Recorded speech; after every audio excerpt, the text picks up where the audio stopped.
Subscribe to our channel by clicking the subscribe button. Click the bell button and enjoy the latest uploads from our channel. Question number 15.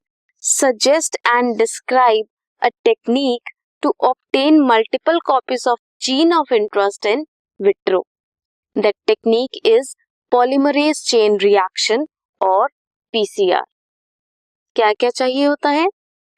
2 sets of primer, DNA polymerase ताकि extend कर सके primer को using nucleotide and genomic DNA as template. इसके साथ Taq polymerase जो induce करता है denaturation of double stranded DNA. क्या होगा? सबसे पहले डीनेचुरेशन होगी, DNA की स्ट्रैंड सेपरेट करेंगी हाई टेम्परेचर पे. देन प्राइमर की एडिशन होगी, अनीलिंग होगी, एक्सटेंड करेंगे फ्रैगमेंट्स और उनके टेम्पलेट्स.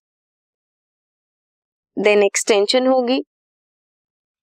ये है पूरा पॉलीमरेज चेन रिएक्शन.